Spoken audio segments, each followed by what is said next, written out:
Right.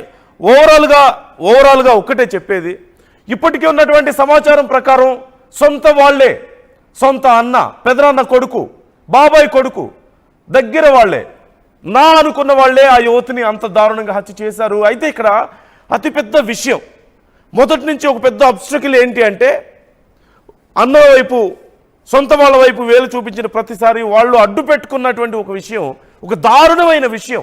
నిన్న కూడా RTV దీని గురించి మాట్లాడింది. ఇంతకంటే దారుణం ఇంకేముంటుంది?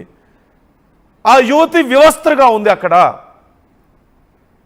నిజంగా ఆ యువతి ప్రాణాలు తీయడం అంటే పరువు పోతుందో, మేము చెప్పిన మాట వినట్లేదు, మాకు నచ్చని వ్యక్తితో, మాకు నచ్చని కుటుంబంతో సంబంధాలు పెట్టుకుంది, ఇష్టం వచ్చినట్టు తను వ్యవహరిస్తుంది అనుకున్నప్పుడు వాళ్ళు ప్రాణాలు తీయాలని నిర్ణయించుకున్నారు. పక్కా ప్లాన్ ప్రకారం చాలా రోజుల నుంచి వెయిట్ చేస్తున్నారు ఒక మంచి అదును కోసం. సో ఇప్పుడు బయటికి వెళ్ళిందని తెలిసింది, వద్దన్నా సరే, ఫోన్ లాక్కున్నా సరే, రిస్ట్రిక్ట్ చేసినా సరే, మనం చెప్పింది వినకుండా మన మాట దాటి ఎలా బయటికి వెళ్తుంది, మన కుటుంబం పరువు పోతుంది అని చెప్పి వాళ్ళు భావించారు.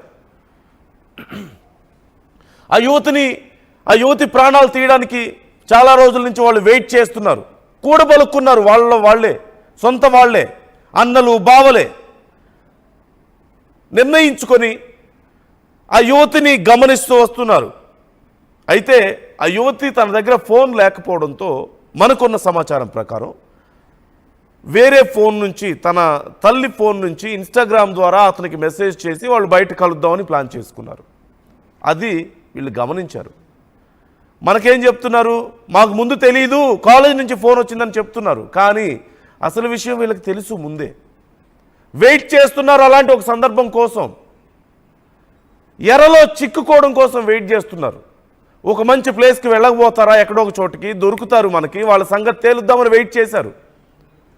చివరికి బయటికి వెళ్ళారని తెలిసింది. ఆహా, ఇంట్లో లేరు, ఊర్లో లేరు, ఎక్కడో బయట ఉన్నారు. సో దాడి చేయడానికైనా ఇంకేదైనా చేయడానికైనా అవకాశం ఇక్కడే దొరుకుతుందని అనుకున్నారు.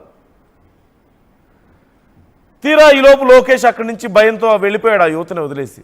ఇంకా మంచి అదునైంది. మేబీ ఒకవేళ లోకేష్ ఉంటే లోకేష్ని కూడా ఏదైనా చేసి ఉండేవాళ్ళేమో. కానీ లోకేష్ కూడా లేకపోవడం ఆ యువతి మీద తమ కక్షని తీర్చుకోవడానికి ఒక మంచి అవకాశం దొరికింది. ఒక్కతే ఉంది, ప్రజలు తక్కువగా ఉండే ప్రదేశం, చుట్టూ పెద్ద పెద్ద గోడలు, కోట, ఇంకేం కావాలి రాక్షసులకి? అక్కడ ఆ యువతి మీద ఎలా జరిగింది ఏంటనేది పోలీసులు చెప్పిన తర్వాత మనం మాట్లాడుకుందాం. ఆ యువతి మీద ఖచ్చితంగా చివరికి ఇలాంటి ఒక దారుణానికి ఒడిగట్టారు. కానీ ఇక్కడ మనందరికీ కన్నీళ్లు తెప్పించే విషయం, చాలా దారుణమైన విషయం ఏంటి అంటే, ఒకటి ఆ యువతి ప్రాణాలు తీయడం ఎంత పాపమో, చివరికి సొంత అన్నలే అయ్యుండి ఆ యువతిని అలా వివస్త్రం చేసి ఆ ముళ్ళ పొదల్లో వదిలేసి వచ్చారు. తన మృతదేహాన్ని వివస్త్రగా ఉంది. సురేంద్ర మాట్లాడాడు, సొంత అన్నను కదా నేను చూడలేకపోయాను, అసలు అది తలుచుకుంటేనే నాకు భయం వేస్తుంది, మాటలు రావడం లేదు, ఏడుపు వస్తుందని మాట్లాడాడు కదా. కానీ వాళ్ళ చేతులతో వాళ్లే చేశారు కదా ఈ పని. మనుషులనే వాళ్ళు చేయగలుగుతారా? సొంత చెల్లిని అసలు మనుషులనే వాళ్ళు చంపగలుగుతారా? ఒకవేళ చేసినా ఇంత చేశారు, కానీ ఇది ఇంకా పరాకాష్ట కాదా క్రూరత్వానికి? ఇది పరాకాష్ట కాదా? సొంత చెల్లిని అత్యంత దారుణంగా అలా పక్కా ప్లాన్ వేసి చివరికి దేనికోసం? పరువు కోసమా? ఇప్పుడు నిలబడిందా పరువు? మొత్తం కుటుంబం అంతా జైలుకి వెళ్ళట్లేదా? సమాజం ముందు తలదించుకొని నిలబడట్లేదా? సంతోషంగా ఉన్నారా? ఇప్పుడు మీ చెల్లి ప్రాణాలు తీసి మీరు సంతోషంగా ఉన్నారా? మీ కూతురు ప్రాణాలు పోతాయని తెలిసి మీరు ఇంత ప్లాన్ చేశారే, ఆ తల్లిదండ్రులు సంతోషంగా ఉన్నారా? చివరికి మీ పరువు నిలబడిందా? చాలా హ్యాపీగా ఉన్నారా? ఇప్పుడు ఉండగలుగుతారా? మీరు ఈ గుర్తులతోనే ఉండగలుగుతారా? ఈ సమాజంలో బ్రతకగలుగుతారా మీరు? ఒక జంతువు ప్రాణం తీస్తేనే, ఒక పక్షి ప్రాణమో ఒక జంతువు ప్రాణమో తీస్తేనే దాని గురించి ఇప్పుడు ఇవాళ మనం కేసులు పెట్టుకుంటున్నామే. మన సమాజం అది కాదు. చాలా పురోగతి చెందామని మాట్లాడుకుంటున్నామే. రాజ్యాంగాలు సైతం మారుస్తున్నాం కదా. కానీ ఒక మనిషి ప్రాణం తీయడం తప్పు. మనలాంటి ఒక మనిషే, మన ప్రాణం లాంటి ప్రాణమే అనే కనీసం విచక్షణ మనుషులు కోల్పోతున్నారు. అందులోనూ ఏ దోపిడీ దొంగలో లేకపోతే ఇంకెవరో ఏ టెర్రరిస్టులో చేస్తున్నారంటే కనీసం ఒక ఆలోచించడానికైనా ఒక అర్థం ఉంటుంది. కానీ సొంత కుటుంబ సభ్యులే, చిన్నప్పటి నుంచి అల్లారు ముద్దుగా పెంచుకున్నటువంటి అన్నలు, తల్లులు, తండ్రులు పరువు అనే ఒక హాలోజినేషన్లో ఉండిపోయి, ఒక తప్పుడు ఆలోచనలో ఉండి చివరికి చేసేది ఇది. సమాజం ముందు ఇప్పుడు మీ పరువు నిలబెట్టుకోగలిగారా? కాపాడుకోగలిగారా? మీకు సమాజం ఇప్పుడు విలువిస్తుందా? చివరికి ఏం సాధించగలిగారు? అన్నిటికీ మించి మొదటి నుంచి ఏదైతే అడ్డుగా చెప్పుకుంటున్నారో, ఒకవేళ అన్న చేస్తే అలా చేస్తాడా, వ్యవస్థ చేస్తాడా అని చెప్పుకుంటున్నారో, చివరికి అదే నిజమైంది. అన్నలే చేస్తారా అంటున్నారు. అలా వ్యవస్థ పడి ఉందంటే దాని అర్థం ఏంటి? అంత దారుణమైన దెబ్బల ఎంత కసితో కొడితే మనం మాట్లాడుకున్నాం. లోపల కిడ్నీలు, లివర్ దెబ్బతిన్నాయంటే ఎంత బలంగా కొట్టుంటారు ఆ యువతిని. చిన్న వయసు పాపం. చెల్లి, వాళ్ళ కుటుంబంలో ఉన్నటువంటి ఒక ఆడపిల్ల తను అపురూపంగా చూసుకోవాలి. తను ఏదైనా తప్పు చేస్తే తనకి చెప్పాలి, 1కి 10 సార్లు మందలించాలి, కౌన్సిలింగ్ ఇవ్వాలి. ఇది కదా చేయాల్సిన పద్ధతి. పిడిగుద్దులు గుద్ది, వివస్త్రం చేసి, ఒళ్ళంతా గాయాలు చేసి అత్యంత దారుణంగా ఆ యువతి ప్రాణాలు తీస్తారా? ఇంతకంటే దుర్మార్గం ఇంకోటి ఉంటుందా? సభ్య సమాజంలో ఇంతకంటే దారుణం ఇంకేదైనా ఉంటుందా? మళ్ళీ ఇలాంటి వాళ్ళకి సపోర్టుగా ఆ యువతి ప్రాణాలు తీయడం కరెక్ట్ అని కామెంట్ చేసేవాళ్ళు చాలామంది ఉన్నారు, చేస్తున్నారు. రేపు మీ ఇళ్లలో ఇలాంటి సమస్య వస్తే మీరు ఇదే చేస్తారా? ఇంతకంటే మూర్ఖత్వం ఇంకోటి ఉందా? సభ్య సమాజంలో బ్రతకడానికి వీళ్ళకి అర్హులు కాదు. ఇలాంటి వాళ్ళకి ప్రత్యేకంగా ఏదైనా దీవి తయారు చేసి అక్కడ వదిలేసి వచ్చేయాలేమో.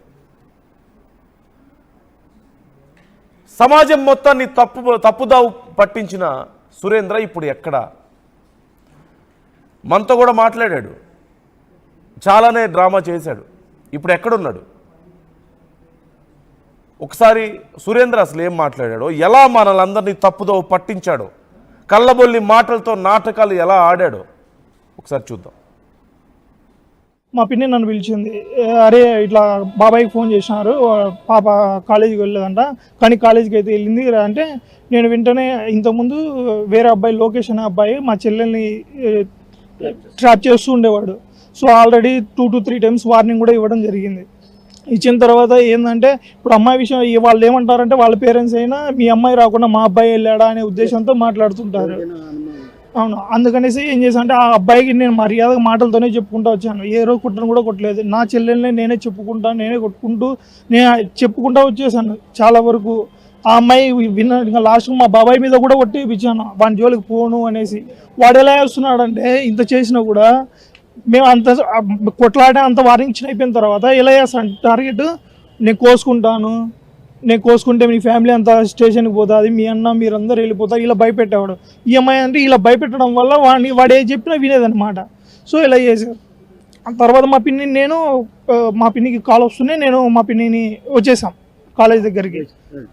కాలేజ్ దగ్గరకు వచ్చాము, గీతం కాలేజ్ ప్రొద్దుటూరులో. ఆడికి వచ్చాము. వచ్చిన తర్వాత సార్ని ఎంక్వైరీ వాళ్ళు నేను మా పిన్నికి లోపలికి వెళ్ళాము. వెళ్ళిన తర్వాత వాళ్ళు ఏంటంటే ఫస్ట్ ఇయర్ సెకండ్ ఇయర్ తెలియదు, వాళ్ళ స్టూడెంట్స్ అంతా ఆడ ఆఫీస్ రూమ్ దగ్గర నిలబడింటే సార్ వాళ్ళు మమ్మల్ని చూశారు. లోపలికి నేను ఆఫీస్లో ఎంటర్ అయ్యాను. వాళ్ళు బుక్స్ ఇస్తున్నారు, వాళ్ళకి డిస్ట్రిబ్యూట్ చేస్తున్నాడు. నేను చూసాను, కొద్దిసేపు చూసా. అంటే పేరెంట్స్ వచ్చారు అంటే ఎందుకు వచ్చి వాళ్ళకి తెలిసి మిస్ అయింటేనే కదా వచ్చాము. అప్పుడు ఏం చేయాలి, వాళ్ళని పంపించేసి మాట్లాడాలి. నేను చూశాను, నాకు కోపం వచ్చేసి ఏంటి మీరు మేము దేనికి వచ్చాము, మీరు ఏం చేస్తున్నారంటే సార్ ఒక్క నిమిషం సార్ అని మళ్ళీ పిల్లలందరినీ పంపించేసి కొద్దిసేపు కూర్చున్న తర్వాత మళ్ళీ చెప్పాడు, సార్ ఇలా మీ అమ్మాయి గండికోట పోతా అనేసి, వాళ్ళ పిల్లల పేరు చెప్పలేదు సార్, గండికోట పోతా అనేసి చెప్పింది సార్.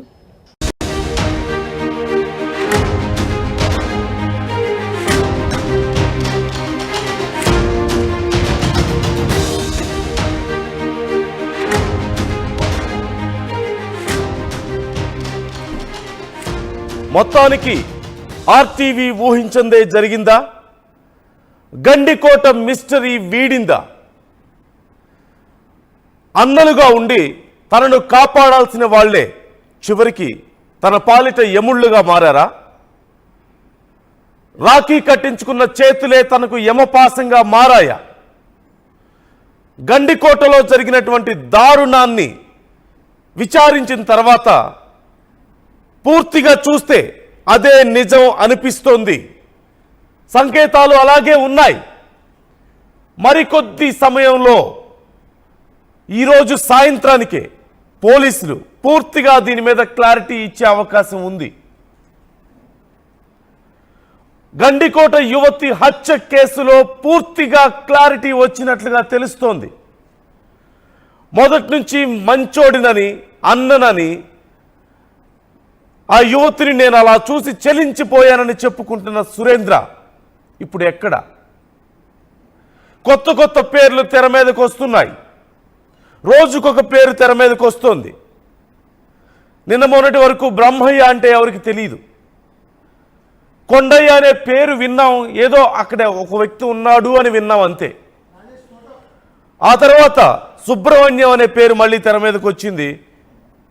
ఇప్పుడు సుబ్బయ్య అనే పేరు కూడా తెర మీదకి వచ్చింది. రోజుకొక పేరు. కానీ వీళ్ళందరూ ఎవరు? బయట వ్యక్తులా? ఎవరన్నా సుపారీ గ్యాంగ్?